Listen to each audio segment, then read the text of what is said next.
بسم الله الرحمن الرحيم.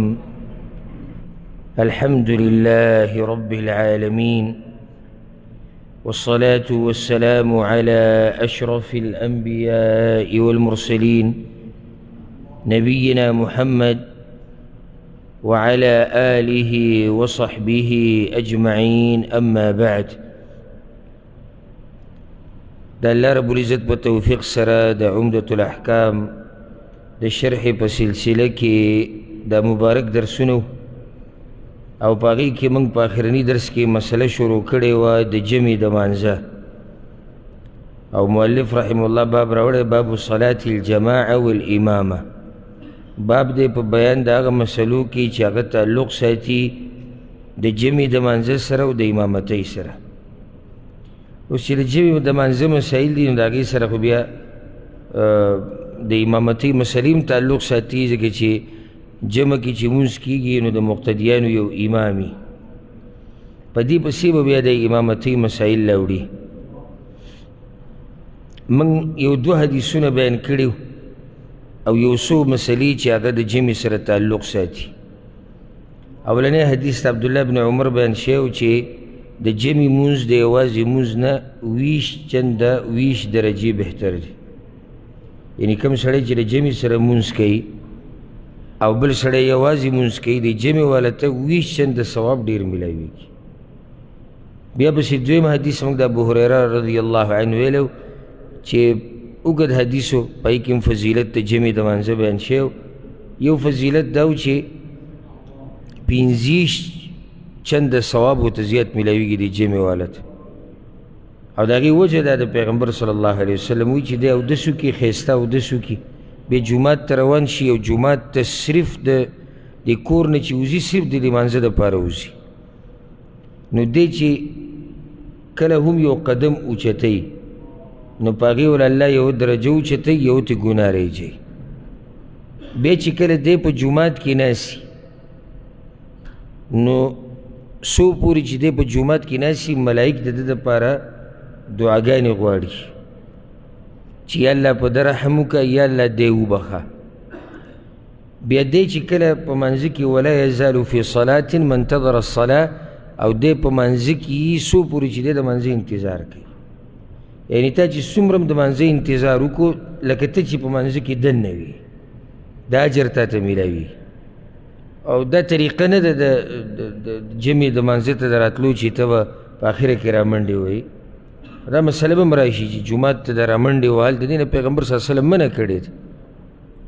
نو طریقہ دادا چی تا با انتظار کے دا جمع دا منزے اولنی صف کے بزان لزینی سے کمخ کی تی سنتی دا منزے سنت بو کی کہ سنت نے یو سو رکعت نفلو کا تلاوت تا قرآنو کا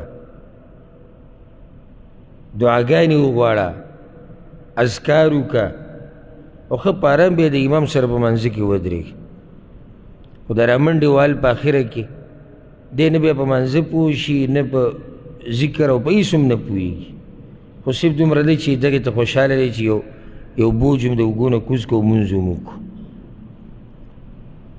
حدیث بار من خبر ختمہ کردی و دی حدیث تا مسائل منگا نور نو بیان کردی منگو روان درس کے بخبرہ کو دلتا اولانی مسئلہ چی ضرورت رازی آگا صدا پتہ انستا ضرورت براغلی ہو کنا بھئی چی دی یو کی پینزیش دی یو کی ویش دی دا خود تاسو ووری دا کنا نظرت ہم سے تپوس رہنا گئی کنا پوہ ہوئی بے مخ کنا. سوال داری چی یو حدیث کے پیغمبر صلی اللہ علیہ وسلم ویش درجے ہوئی بعض کے پینزیش ہوئی ولی نو داگی تقریباً یعنی امام ابن حجر رحم اللہ یوازی داگی یولس جوابات را نقل کری دا علماؤن او بعضو دیار لز ذکر کری تھی او بعضو دری ذکر کری تھی. خو طول چی را جمع کنو خلاصہ دادا چی پا اول کی پیغمبر صلی اللہ علیہ وسلم خبر ورکو چی پینزیش چند ثواب و تدیر ملاوی. بیا اللہ رب العزت آگا تا وحی اکڑاو دا اللہ فضل و رحم نورم زیاد شو پا دا خلقو باندی نو خبر ویش درجی تکڑا او دا اللہ شریعت تے چی اللہ سکی سک داگنا تپوس خونی شکولا مخی پینزیش چند ثوابو هغه بیا 20 چنده شو. بعضو علماو ډېر ښکلی جواب کړی دی، ډېر مزیدار. هغوی دا جواب کړی دی چې دا جمعې ته چې منزل راځي که نه دا ټول یو شان نه وي، پکې فرق وي. ټول یو شان نه وي په مونځ کولو کې، ټول یو شان نه وي په خشوع په عاجزۍ کې، ټول یو شان نه وي په منځه باندې په پوهېدو کې، ټول یو شان خو نه وي که نه. نو کم چې پکې غوره دي هغوی ته 20 چنده ثواب میلاویږي او د نورو ته 50 چنده میلاویږي. او دا ډېر ښکلی جواب دی، ځکه چې ټول چې په جومات کې ولاړ دي دا یو شان نه دي. که چا دا ووایي چې جومات کې چې څومره خلک ولاړ دي ټول یو شان دي، نو دا لویه د جهالت خبره ده، لویه د جهالت چې جومات کې چې څومره ولاړ دي ټول یو شان دي. نه، 2 کسان ولاړ دي یو ځای په جومات کې په یو جمع کې، د دې یو توجه الله ته د داسې لکه الله ته چې ګوري او سوچ په منځ کې دی، هغه بل حساب کتاب کوي، د بچو سوچ دی اوس به د منځه نه بعد چېرته ځي، یو کس ورته انتظار کوي چې دا مونځ زر ختم شوی او بس زه ووتې او تاسو څه وایي د دواړه یو شان دي؟ ته دې ته مه ګورئ چې ظاهره کې دا یو ځای ولاړ دي، ظاهره کې خو یو ځای ولاړ دي، خو دوی کې د ځمکې او د اسمان فرق دی. نو دا کم چې په منځه کې توجه برابر ده دله الله ثواب هم ډېر ورکوي که نه. نو دا 20 درجې ثواب وي د دغه قسمه خلکو دپاره دی، د 50 چنده ثواب دا بیا د نورو عامو خلکو دپاره دی. او دا ما چېرته دا اولنی کوم جواب ذکر کړو دغه هم واضح و چې اوله کې الله 50 ذکر کړو، پیغمبر ته 50 شوي، بیا ورته وروسته 20 شوي، او د الله فضل دی چې الله یې څومره ډېری. او د دویم جواب هم بیا ډېر غوره جواب دی چې مونځ کوونکي په جومات کې دا ټول یو شان نه دي. دلته یو مسله وي، ملایک د ده دپاره دعاګانې غواړي، او دا کم ملایک دي چې د ده دپاره دعاګانې غواړي.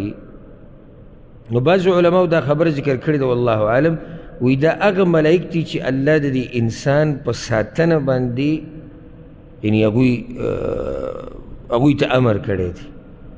د انسان نه مخکې وروستو ملایک، قرآن کې دا خبره ذکر شوې. او داسې هم کیدی شي چې لا نور ملایک. الغرض دلته دی چې حدیث کې دا راغلي چې ملایک دعا غواړي د داسې قسمه انسان دپاره. اوس د دې نه بعد دا حدیث وایو به د جمع مسایل نور هم بیانو، او دې حدیث ته غوږ کښېږده کوم چې را روان دی. دا حدیث هم په صحیح بخاري صحیح مسلم کې هم په اوله کې ویلو چې دې کتاب کې مؤلف چې څومره حدیثونه راوړي دعوه د هغه دا ده چې دا ټول په صحیح بخاري او صحیح مسلم کې دي. اگر که په یو څو حدیثونو کې هغه د دې شرط خلاف ورزي کړې ده، بعض حدیثونه داسې راوړي دي چې هغه صرف په صحیح بخاري کې دي، او بعض هغه دي چې صرف په صحیح مسلم کې دي، او اکثر په صحیح بخاري صحیح مسلم کې. او که صرف په صحیح بخاري کې شي او صرف په صحیح مسلم کې شي بیا هم صحیح حدیثونه دي. مسله دا نه ده چې کمزوری حدیث یې راوړی دی، په یو څو د شمار په حدیثونو کې د خپل شرط خلاف ورزي کړې ده. ځکه چې شرط هغه دا لګولی چې زه کوم حدیث هم راوړم نو هغه به صحیح نه، هغه به صحیح بخاري صحیح مسلم کې شرط یې دا لګولی. بیا په بعضو ځایونو کې د شرط خلاف ورزي شوې ده. نه دا نه چې کمزوری حدیث یې راوړی دی، داسې حدیث یې راوړی چې صرف په صحیح بخاري کې دی په صحیح مسلم کې نشته، یا صرف په صحیح مسلم کې دی او په صحیح بخاري کې نشته، خو حدیث بیا هم صحیح دی. در روان چې کوم حدیث دی د صحیح بخاري صحیح مسلم کې دی. ابو هريره رضی الله عنه دا خبره ذکر کړې ده، پیغمبر صلی الله علیه وسلم وی اثقل الصلاة على المنافقين صلاة العشاء وصلاة الفجر. درانه منځونه په منځونو کې په منافقانو باندې هغه د ماسخوتن منځ دی او د سحر دا منځ دی. د ماسخوتن منځ او د سحر منځ د منافقانو ته ډېر ګران دي. ولو يعلمون ما فيهما لأتوهما ولو حبوا. او که دوی ته د هغه اجر علم وی کم اجر چې په دې منځ کې دی نو دوی به دې ته راغلي وو په خپاړو سره، لکه څنګه چې ماشوم رواني. ماشوم چې کله ګرځېدی نه شي که نه، او دی خپاړې کوي او په سلوري رواني، دغه شان به دوی په ځان پسې د خپې راښکودې خو کور کې به نه کېناستی که چېرته دوی ته د دې اجر علم وی کم اجر چې په دې منځونو کې دی بیا د هغې نه بعد د حدیث پوره کوم به یو مسلې بیانوم ولقد هممت ان آمر بالصلاة فتقام او پیغمبر صلی الله علیه وسلم وی چې زما اراده وه چې زه امر وکړم چې د مانځه دپاره د اقامت وشي ثم آمر رجلا فیصلي بالناس او بیا امر وکړم یو کس ته چې زما په ځای باندې امامتي وکړي خلکو له جمع ورکړي ثم انطلق معي برجال معهم حزم من حطب او بیا ځان سره یو څو سړي بوځم چې د هغوی سره د لرګو ګیړي الى قوم لا يشهدون الصلاة په هغه چا پسې کورونو ته ورشم چې هغوی جومات ته مانځله نه راځي او په کور کې دا غور سره واوري فاحرق عليهم بيوتهم بالنار چې د دوی د کورونه وسېزم د دوی د کورونو ته اور ولګوم داسې اراده مې وه بیا وضاحت یې کوو چې ولې پیغمبر صلی الله علیه وسلم دا کار بیا ولې نه دی کړی هغې له رازو د حدیث کې اولنۍ مسله دا ده چې درون مونځ په مونځونو کې په منافقانو باندې هغه د دوه مونځونه دي اوس دلته یو فایده ګوره یاده کوي اثقل د ټولو نه درون او د ټولو نه درانه مونځونه معنی ده چې منافقانو باندې ټول درانه دي دا ګوره د سوچ خبره ده داسې نه دي ویلي چې صرف دا دوه مونځونه په منافقانو درانه دي وي نه وی په مونځونو کې پې دا درانه دي معنی ده چې دا نور پې هم درانه دي خو دا دوه پې ډېر درانه دي په منافقانو باندې او منافقت واضحه ده دلته موږ د منافقت مسلې نه بیانو هغه سړی چې په زړه کې یو سی ښکاره بل سی بیا غټ منافق چې کافري هغه ده چې ظاهره کې ایمانی او دنه کفر پروت بل منافقت هغه چې هغې ته عملي منافقت وي دا په مسلمانانو کې هم شتي چې خبره کوي دروغ وایي چې لوځو کې ماتوي چې جګړه وکړي کنځلې کوي چې امانت ورسره کېږي خیانت کوي او داسې نورې نښې راغلي دي نو دا دې منافق دته عملي منافق ویلی کېږي دې کافر کېږي نه په دې سره کفر په هغه منافقت سره په سړي کې راځي چې کله سړی ظاهره کې اسلام ښکاره کوي او باطن کې اسلام سره نه لګي نو دی بیا غټ منافق دی چې اسلام نه وتی دوه منځونه یې ذکر کړو کم سحر او د ماسخوتن سوال دا دی چې ولې دا نور منځونه خو په هغوی درانه دي خو دا دوه په ولې ډېر درانه دي د هغې ډېرې وجې دي یوه په دې منځونو کې د دې دوو منځونو خیال ساتل ګران کار دی وجه دا ده چې دا د اوده کېدو په وخت کې دي سحر دا منځ خو واضح دی بیا د ماسخوتن دا منځ دا هم د اوده کېدو په وخت کې دی یعنې دې ټیم کې سړي ته خوب ورځي خصوصا هغه دور بلکې نږدې وخته پورې زموږ په علاقو کې خلک ماسخوتن منځ د اخري د هغوی منځنه باید به اوده کېدو اوس هم چې کوم خلک مزدوري کوي کارونه کوي هغوی له دې ټیم کې خوب ورځي نو دا د راحت او د خوب وخت په دې کې منځه راتله ما نن سحر منځه نه بعد روان وم یو ځي ته یو ملګری راسره و نو هغه ته مې دا خبره کوله دا مونځ ډېر وختي کېږي دا روډونه خالي پراته ما ورته یم امتحان دې ته وایي چې دا مونځ په دې ټیم دا ټیم خوند کوي سهار ته دې کې پته لګي د ایمان ما دې روډونو ته وګوره څومره خالي پراته دي او دې جوماتونو ته وګوره څومره لږ خلک پکې دي لږ صبر وکړه چې جمع راغی او دا مونځ شپږو ته نږدې شو بیا به په جوماتونو کې رش هم وویني بیا به په روډونو باندې شور او شغره به وویني نو دا کم مونځ شو چې پینیمو له راپاسمه که پینیمو ته الله کو جو خو ډېره ښه ده بیا یې دله کوو او یا الله که درې نیمو ته دې راوستو نو بیا خو موږ ځان له ستړي یو ځکه چې کاروبار وکړو دومره د شپې لاړ شو دا کومه دینداري ده دا د منافقانو نښه ده ځکه الله قرآن کې واذا قاموا الى الصلاة قاموا کسالا مانځه ته چې پاسي ناراستي کوي یراؤون نو دا پاسي ولي یراؤون الناس خلکو ته خو دپاره پاسي او چې کله سړی عبادت د الله د رضا کولو دپاره کوي په ده کې لویې جذبه وي. زه خو دا وایم چې سهار د لمونځ 3:30 ته راورسېد دا خو وړه خبره ده چې کم سړی د الله د راضي کولو کوشش کوي که نه چې د ماسخوتن د لمونځ په 8:30 ختمیږي په یوه پسې بیا بل لمونځي بیا پسې د سهارې د په 3:30 دی په هر منځه کې بیا عمومي ولاړ به یې پکې چې څوک یې د الله د رضا کولو دپاره کوي. ځکه دا جذبه په سړي کې هله راځي چې کله سړی د الله د راضي کولو کوشش کوي.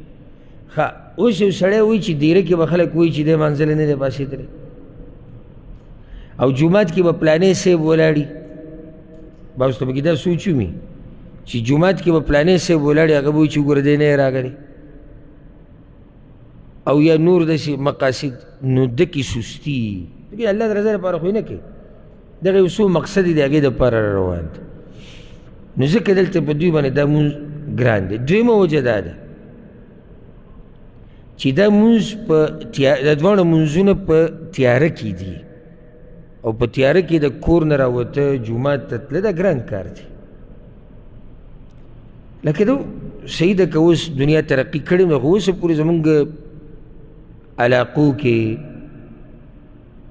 بعض داسې علاقې شتي چې هلته اوس هم د بجلۍ نوم او نشان نشتي موږ په دې ملکونو کې نشتي شتي پکې ډېر شي بلکې کومو علاقو کې چې بجلي ده هغه څه بجلي ده لاړه وراله لاړه وراله لاړه وراله دغه قصه روان نو دی چې په دې حال کې سحر منزله په تکه توره تیاره کې روان دا ایمان غواړي او بیا د ماسخوتن منزله روان او ځکه ما یو پیر ویلي مو چې دا سپینګیري یو ورځ هغه یو کس دا مې ویلي وي دا والعیاذ بالله وي دا سپینګیري چې اول صف کې ناست وي دا منافقان دي خیال مو که نه یو دا ویل عجیبه خبره ده یو سپینګیری ملا یې ټیټه د امساو سره لاس کې د سحر په تیاره کې روان دی په خټو کې منزله او دی وایي دا منافق دی. خبره د هغه ځوانان وکړه چې هغه اوده پراته دي نه راپاسي د هغوی خبره وکړه روغ بدن یې دی او نه راپاسي. سپینګیری غریب را روان دی جومات ته کله پکې وخویږي کله راولي ټوخی پیدې سینې خراب په یخ ولکي او په اول صف کې ناست دی دا منافقت دی دلیل دی په دې چې دا سړی د منافقت نه پاک دی ځکه چې منځونو کې دا دوه منافقانو ته ډېر ګران دي او پکې راغلی دی ناست سره د دومره کمزورتیا نه سره د دومره مسایلو نه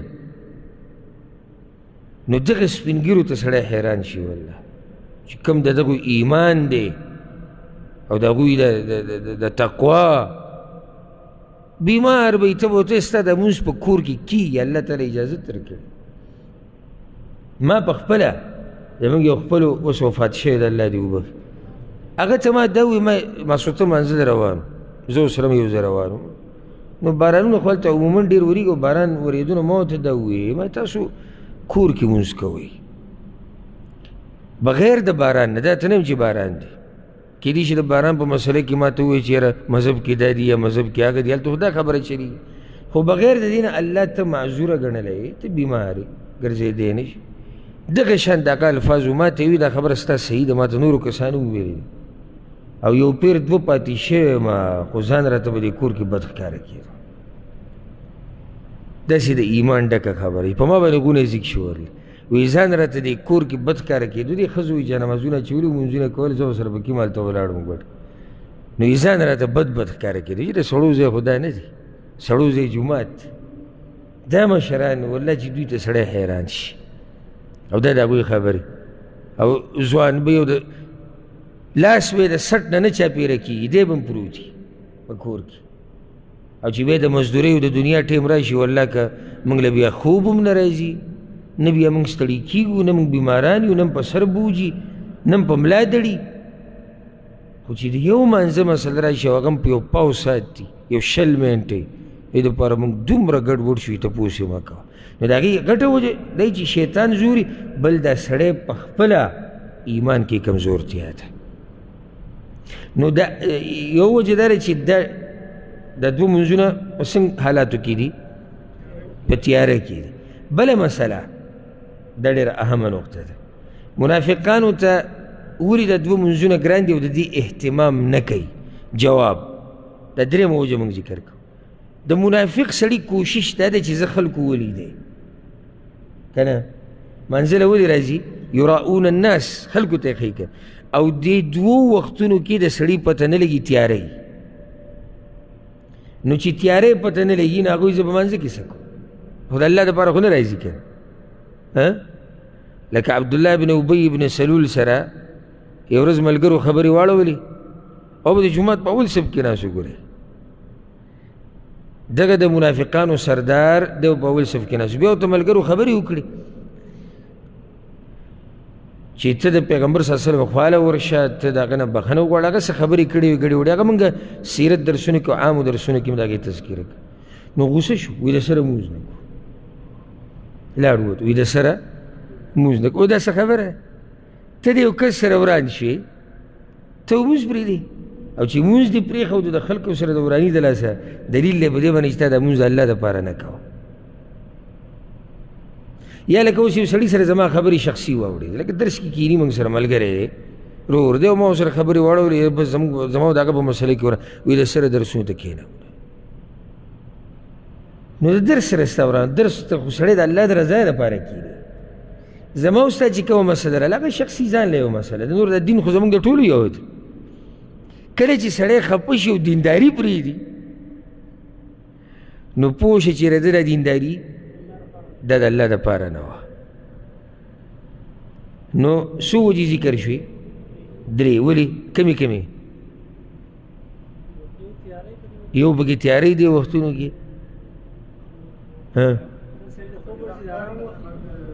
دی پکې ښکاري نه خلکو ته درېم د خوب ټیم درې وجې شوې د خوب ټیم دی ارام او د سکون وخت دی بل دا چې تیاری وتو کې جومات ته تلو پورې مشکلات دي ګرانه او درېیمه دا چې منافق سړی خو کوشش کوي چې زه چا ولیده او په تیاره کې څوک نه وي بس د هغه جذبه هم نه بله دا چې پیغمبر صلی الله علیه وسلم وایي چې که چېرته دوی ته د اجر پته وی نو دوی به په خپاړو باندې راغلی وی بیا وایي زما زړه کېږي چې زه امر وکړم چې د مانځه دپاره د اقامت وشي بیا د یو سړی زما په ځای امامتي وکړي د دې ځینې علما دا مسله راوباسي چې امام له جایز دي که چېرته هغه ته یو کار اچانک راپېښ شي په خپل ځای دې بل کس ودرې او دی دې لاړ شي ځکه چې پیغمبر صلی الله علیه وسلم د هغه کار اراده نه کوي چې هغه ناروا وي نو امام و جومات ته راغی اقامت وشو او دته څه کار راپېښ شو نو بل کس په خپل ځای باندې امام کولی شي بله مسله دا خبره ذکر کړه چې په داسې قوم پسې لاړ شم چې هغوی لا یشهدون الصلاه هغوی منزله نه راځي د دین یو خاص منځ مراد دی که نه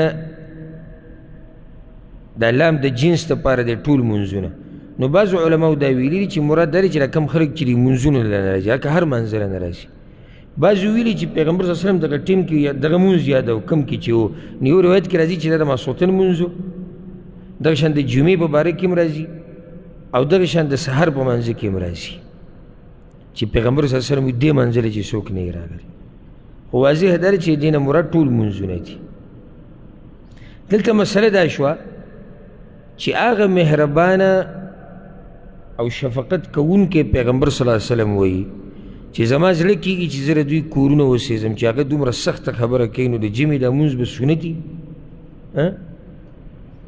که فرض وي څه دلیل دی چې فرض دی د سنتو دپاره یا د سنتو په پرېښودو باندې رسول صلی الله علیه وسلم د چا کورونه سېزي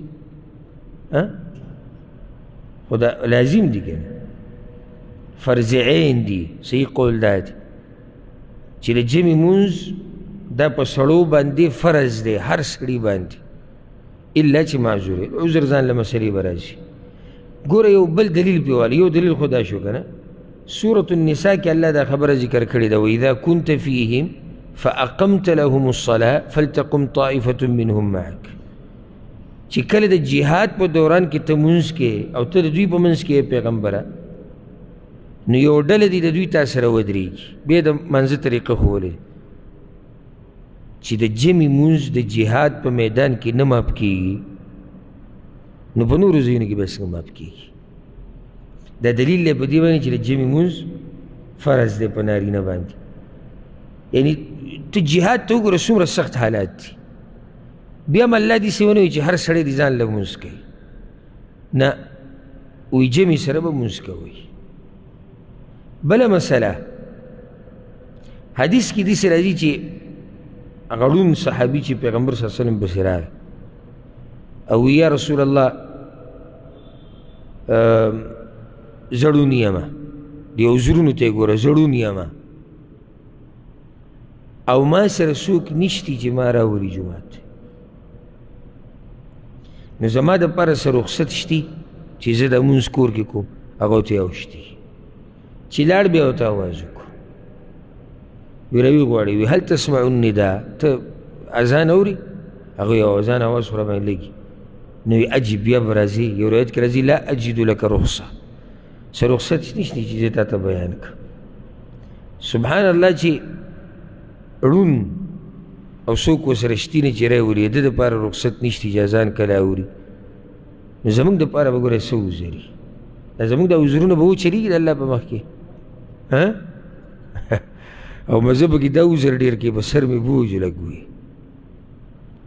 او لږ طبیعت داسې، بس لږ طبیعت داسې، او بیا چې فیسبوک ته او انټرنیټ ته او دې ته ناسي چې دا خلک به الله له څه جواب ورکوي چې موږ ولې مونځ پاتې کړی، موږ نیټ ته ناسو یا موږ ګپ شپ لګو. نو هغه ړوند انسان ته پیغمبر صلی الله علیه وسلم وایي چې زه ستا دپاره څه رخصت او اجازت په شریعت کې نه موممه.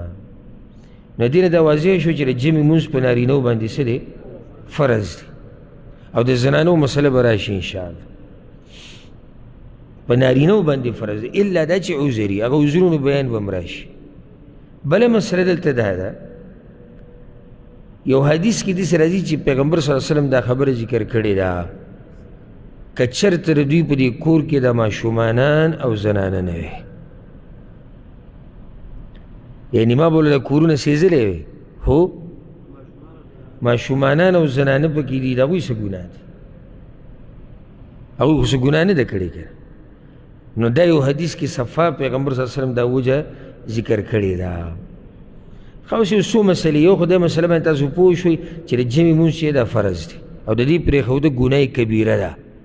نو اوس دا یاده کړه، یو سړی دی ده تپوس زموږ نه ډېر کېږي، تاسو دا مسله یاده کړئ چې ذهن کې پخه ناست دی، وایي داسې یو کس دی او هغه په کور کې مونځ کوي بغیر عذر. کم سړی چې کور کې بغیر د عذر مونځ کوي، مونځ یې وشو او دی ګناهګار شو په ګناه کبیره سره. او موږ تعریف د ګناه کبیره څه ذکر کړو؟ چاته یاد دی چې ګناه کبیره څه ته وایي؟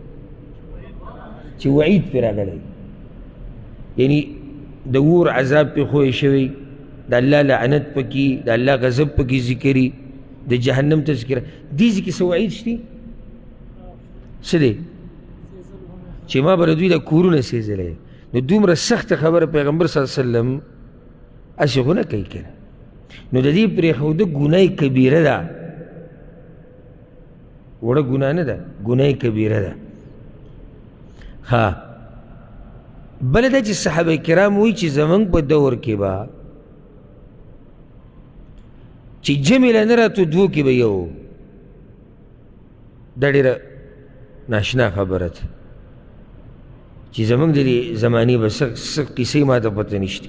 وایي چې جمع له به نه راتو دوو کې به یو، یا به منافقو او یا به داسې بیمارو چې دوو کسانو به هم نشو راوستی. یعنې معنه دا ده که چېرته داسې بیماري چې به دوو کسانو لاس ور واچوي او ګرځېدی شي، نو بیا به راتو. اوس دا دومره اهتمام چې هغوی کوي، خو فرض ده د جمع سره دا مونځ کول. نن وی مونځ خو وشو که نه، عجیبه خبره ده. دومره سړی په الله باندې ډاډېږي او د هغه یعنې د هغه په نافرماني باندې ډاډه ورځي چې مونځ خو وشو که نه، اگر که ګناه کبیره وشوه، نو ته ګناه کبیره پېژنې څه ته وایي؟ او ګناه کبیره هم نه ده، ګناه صغیره ده، د الله نافرماني نه ده. ما تاسو ته ویلو یو پیر درس کې چې دې ته مه ګوره چې دا ګناه لویه ده او که وړه ده، خو دې ته وګوره د څومره لوی رب نافرماني ده. ځه لږ ساعت له موږ ومنله چې دا جمع سره مونځ پرېښوده دا وړه ګناه ده، ځه وړه ګناه شوه. که وړه هم شوه نو د رب نافرماني دې ونه کړه. نو ښه داسې ډاډه وایي مونځ خو وشو که نه.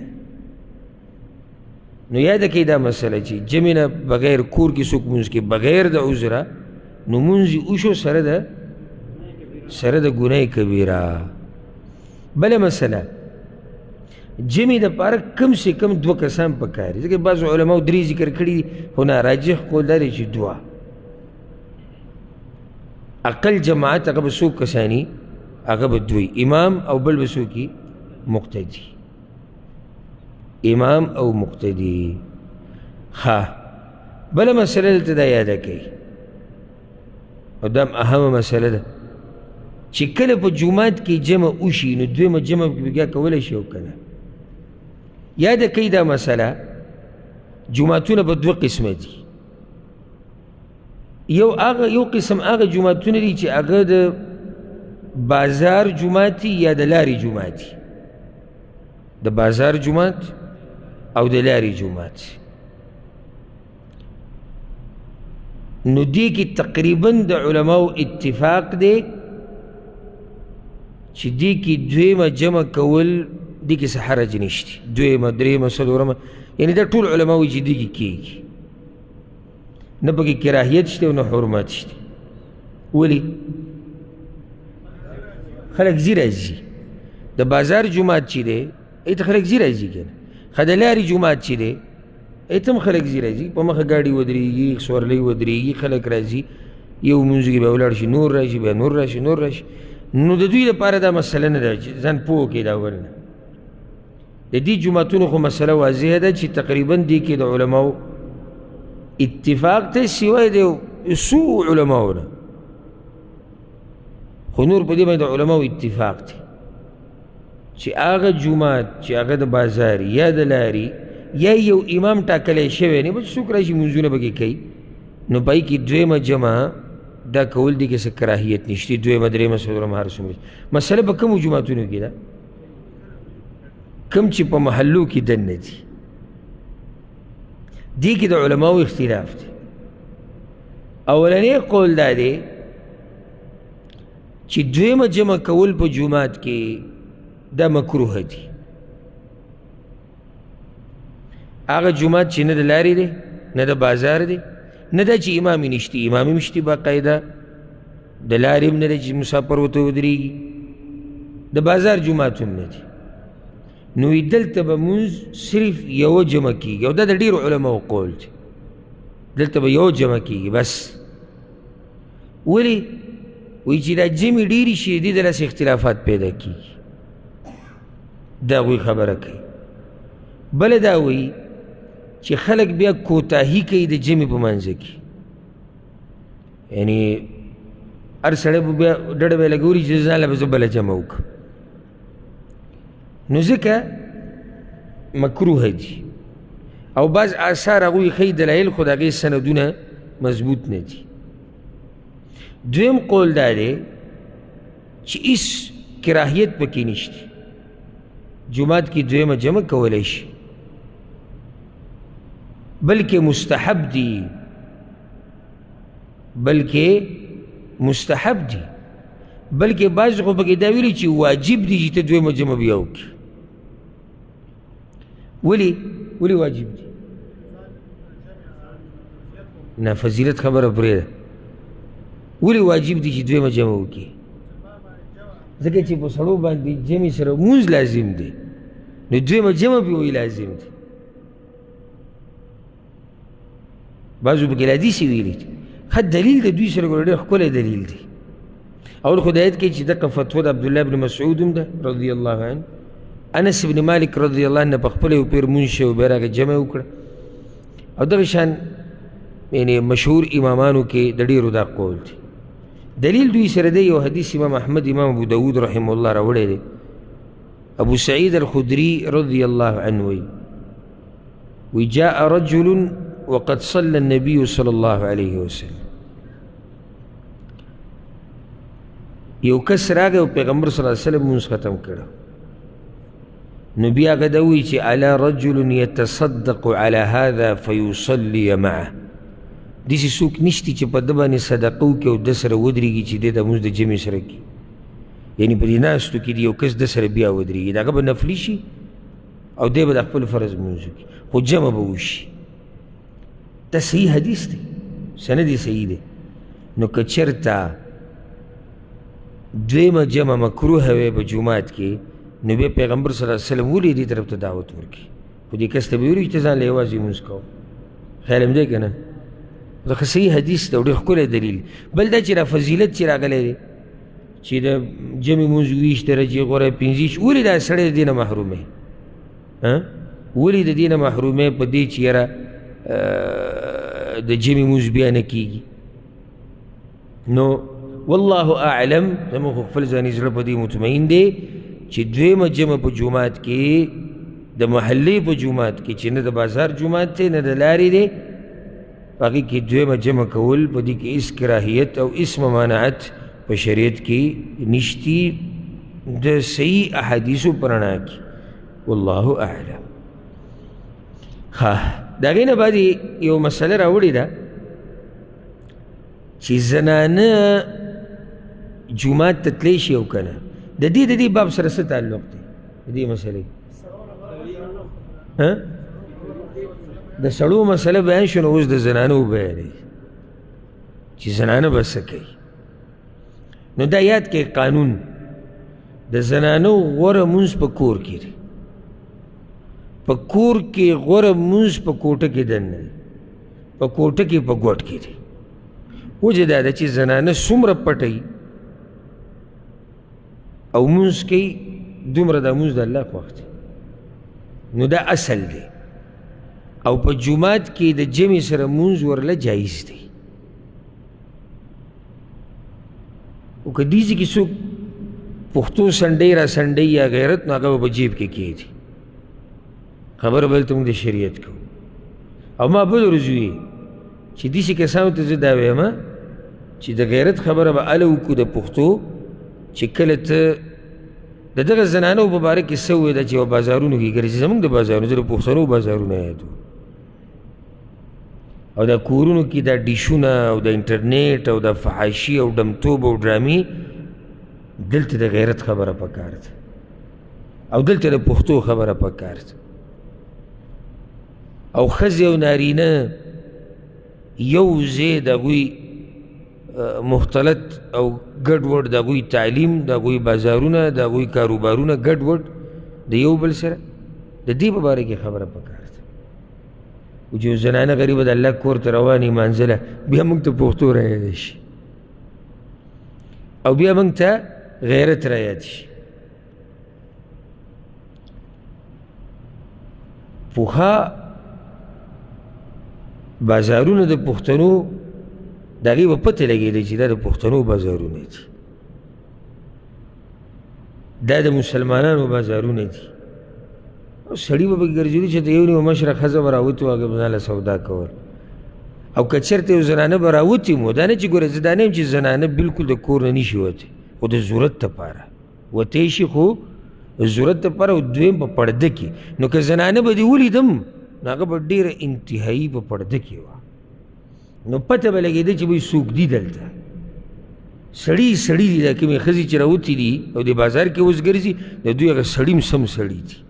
اوس ته بازار ته لاړ شه ویې ګوره دا چې کومه بې پردګي، کمې ټوغې ټقالې د دوکاندارانو سره، ویډیوګانې تې شوي دي، په شرمونو شرمېدلي دي درانه خلک. یارانې دوستانې هلکانو ته په بازارونو کې انتظار کوي، جنکۍ وله ټیم هم په بازار کې ورکوي. هلته به یې ځان له چکرې. موږ لا دا پکې ووایو چې وروره په دې ملک باندې دا حالات څه دي او دا بد امني په موږ پښتنو کې ولیده، دا یره ولیده، دا غریبي ولیده، فقر ولیده. موږ مخکې دې حالاتو ته وګوره او داسې مه وایې ګوره لکه ما بعض پښتانه لیدلي دي چې داسې وایي چې موږ خو د پلاني قوم نه غوره یو، نو ته ولې داسې وې چې په موږ کې چې دا مسلې دي زموږ د کوتاهي د لاسې؟ ګوره کیدای شي موږ د یو قوم نه غوره یو او ته وایې په هغوی څه مسله نشته، خو ما او تا د هغوی د مسلو نه یو خبر، هغوی ته به زموږ نه زیاتې مسلې خو موږ ته خبر نه یو. بله مسله دا ده چې ما او تا په دې نه یو مکلف چې نور قومونو ته وګورو. زموږ د نورو قومونو سره څه کار دی که نه؟ یعنې زه تا ته دا وایم، تا ته چې ته ځان دینداره که ته جواب کې ما ته وایې زه خو دې ګاونډي نه ښه یم، او زه د خالد نه او زه د عمر نه او زه د زید نه او زه د هغوی نه ښه یم. لکه ما تا ته دا نه دي ویلي چې ته د چا نه ښه او د چا نه نیغه. تا ته زه دا وایم چې دینداري کوه، په جواب کې ته شکریه ادا که او داسې ووایه چې انشاءالله زه به پوره کوشش کوم که نه؟ ته ما ته نور قومونه شماري.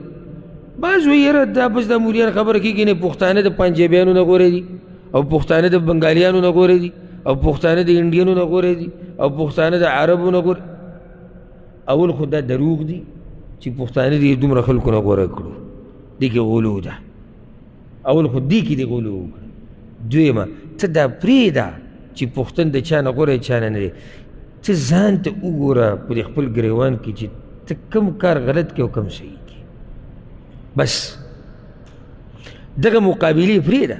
ها داسې مقابلې دي چېرته موږ ته ونه وي چې یاره پښتانه په دې پلاني کار کې د دین د پلاني قوم نه پکې شاته دي. داسې ولې نه وي چې موږ مقابله په دې دین کې وکړو لږ نورو مخکې شو؟ ځکه دا زموږ غلط ذهن جوړ دی چې هر څه که موږ کوو بل ته وګوره بل ته وګوره. ځکه یو خبره ته وکړم ډېره فایده منه، تر دې چې موږ خپلو ماشومانو له هم دا ذهن جوړ کړی دی او هغه داسې دا خبره به ګورئ ډېره نادره وي. انشاءالله زما دا ګمان دی دا به تاسو ته اورېدلی هم نه وي. موږ بچو له دې ذهن جوړو څنګه؟ لکه موږ د وړوکوالي نه ماشوم ته دا وایو چې په سبق کې درنه څوک مخکې نه شي وړی. بیا که دا ماشوم اوس موږ خو له دا چې څوک دنه مخکې نه شي، یو خو دا خبره څوک یعنې خلکو سره ستا مقابله همیشه روانه. دویم موږ دته یعنې که دې مثال کې سبق که دیني دی که دنیوي سبق ته راغی او نمبر یې کمیږي، نو موږ ډایرکټ دا معلومات کوو چې د ده نه پکې کمزوري شتي که نه. نو که د ده نه پکې کمزوري وي نو دی خو بیا ښه دی. دا سوچ صحیح دی که غلط دی؟ صحیح دی؟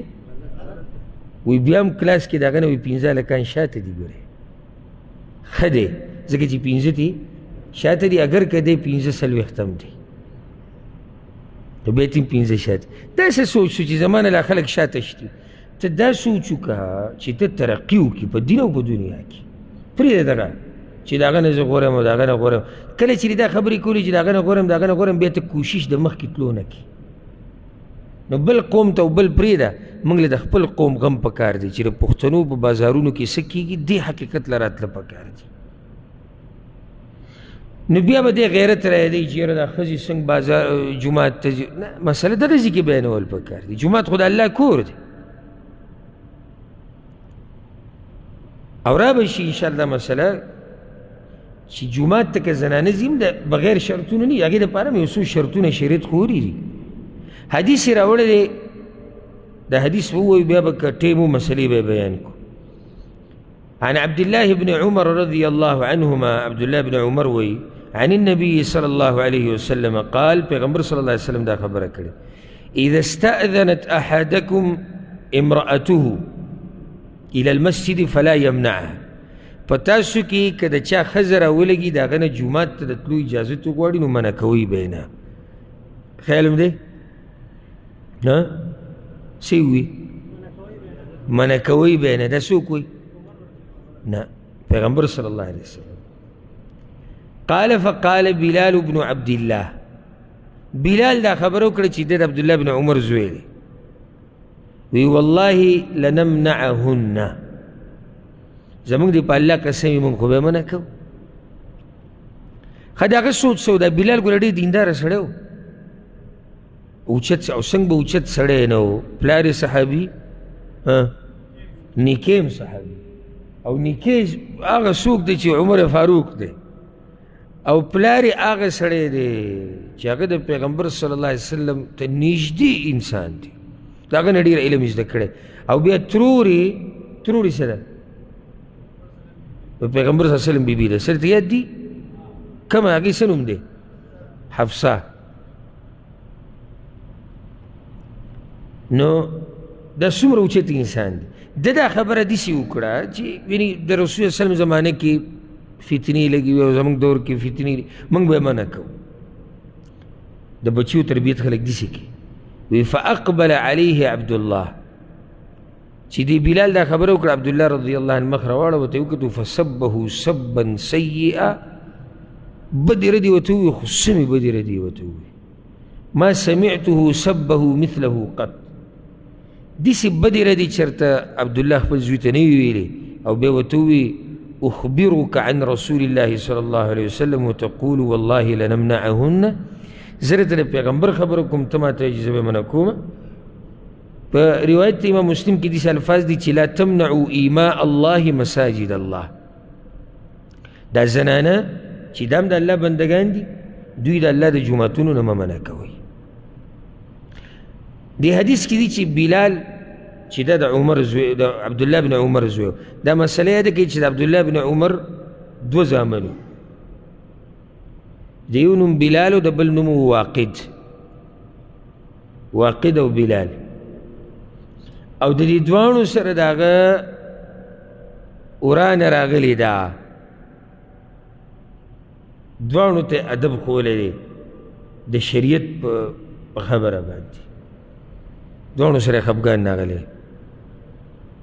او دې ځای کې وګوره، وی هغه بدې ردې ورته ووایي چې ما نه دي اورېدلي، زه وایي درته د پیغمبر خبره کوم. او یو حدیث کې، یو روایت کې داسې هم راځي چې بیا د عبدالله بن عمر جنازه چوته شو، خو د هغه زوی سره یې خبرې ونه کړې. زمونږ موږ له چې تنخوا رانه وړي موږ خفه یو، یا کور له سودا رانه وړي، بس بیا زمونږ پښتو ته ګوره. زمونږ په مخ کې په ګیره باندې بلیټ راکاږي، سندرې موري، الله او د الله د رسول نافرمانیه نیم کوي. کله موږ وایو ځوان دی، کله موږ وایو نه پوهېږي، کله دا چې هلته شوړو سره لکه جیب کې لکه خفه شي، بیا به پیسې لاړې شي. زمونږ په مخ کې دا بچي نافرمانیانې کوي او زمونږ ایماني غیرت ته وګوره که نه، د دم زامنو. او څنګه چې هر انسان د بچو سره مینه کوي، دیم انسان هر بل مخلوق نه دی. خو داسې څوک نشته، یاده کوي دا خبره، په دې مخلوقاتو کې داسې څوک نشته چې موږ ته د الله نه زیات ګراني، او بیا پیغمبر صلی الله علیه وسلم نه راته ګراني په الله پسې. داسې پکار ده، لازم نه چې ټول خلک به داسې، کې ډېر خلک به کې داسې هم دي چې هغوی بچي، ښځه، مال، دنیا، کور، کیله پټې، دا د دین نه هم زورور ګڼي، هسې په خوله باندې وایي چې دین د هر څه نه قیمتي دی. د بچو سره به داسې ورانې به د الله دپاره، او د لوږې نه نه مري، رزق به د الله درکوي. ځکه چې ډېر دا سوچ دی که دا بچی خفه شي بیا به څه تاسو خو بلکل وده یې والله قسم دی، بلکل هغه ساه دم د نه وتی دی، مخکې ښه وي دی روجې نه مخکې، خو پته چې اوس څه چل شوي دی، بلکل بس ساه دم ټولو نه وتی دی. که نه زما خبره ګرانې نه پوهېږئ پې، او تا ته به هم دا مسلې خو ته یې نه وې، بچي ته ولې زیات نه ښکارېږي، بیا به ګټه نه کوي. دی جواب دی، پیسې به نه راوړي بیا. دا یاره وباسه له زړه نه، ته چې څو پورې دنیا کې الله تعالی ستا رزق درکوي. رزق موږ ته ګورې د زامنو د لاسه نه میلاوېږي چې صرف زامن به یې موږ ته به دا چې زامن یې نشته دا خلک څه خوري، او دا چې صرف یې لوڼه یې دوی څه خوري، او دا چې نه یې لوڼه شته نه یې زامن شته، ولې چل دی هغوی خوري نه رزق. ته په الله غیرت وکړه، الله به دې په رزق کې ښه برکت واچوي. نو دې نه دا غټه مسله ده. بله مسله دلته دا ده چې غټه مسله چې د دې نه راووته، دې کې د علماو منځ کې اختلاف نشته چې ښځه چې جومات ته ځي د خاوند نه به اجازت لري، ځکه چې دې حدیث کې دا دي چې کله یو ښځه جومات ته ځي او تاسو نه اجازت واري. بله مسله دې دا راووته چې اجازت یې واخیستو نو خاوند یې نشي منع کولی. علم دی ځکه چې پیغمبر صلی الله علیه وسلم څه وویل نو سوال زړه کې راغی څه زړه ته راغی اجازت به د خاوند نه لازمه وي خو خاوند یې نشي منع کولی. سوال زړه ته رانغی اجازت ولې غواړي؟ نو یو وجه دا چې د خاوند احترام د لاسه بارک الله فیک اجازت بالي چې د دې ښځې د زړه نه د خاوند د مرتبې هغه قدر کم نه شي چې هله دا خو دې ټیم کې شریعت ماته وایي چې بغیر اجازته ځه نه خاوند دی تپوس به ترې کوي. نو دویمه وجه دا ده ګوره چې خاوند خبري ښځه چېرته روانه ده خیر مې دی که نه اجازت کې دا فایده شته که نه شته. درېیمه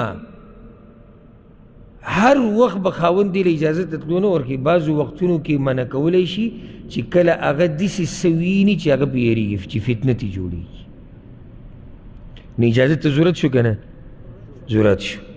لکه یو سړی دی په خپله ښځه باندې پوهه دی چې د دې د لاسه فتنه جوړېږي په خپله د دې ښځې د لاسه ښه نه ده نو دې د خپله ښځه منع کولی شي. یا ښځه ښه ده خو دا چې په کومه لار باندې ځي په هغه لاره باندې څه کسان دي څه هلکان دي څه ځوانان دي بېهوده حرکات کوي او امن نشته او قصې مزیدارې نه دي دغه ځي نو د خپله ښځه منع کړه. جایز دي که نه جایز؟ جایز دي. د دین علاوه خاوند ښځه نشي منع کولی جومات ته د تلو نه. بله مسله ګوره دا ډېره اهمه مسله ده خصوصا چې زما د درس د خویندې میندې اوري او ویني هغوی دپاره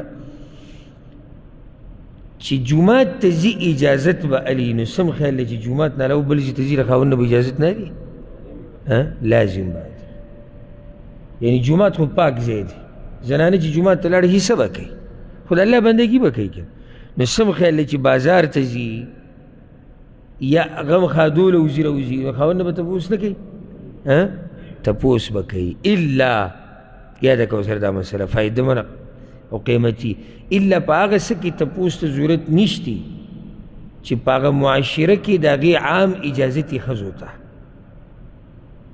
پوه شوې لکه اوس د کور خوا کې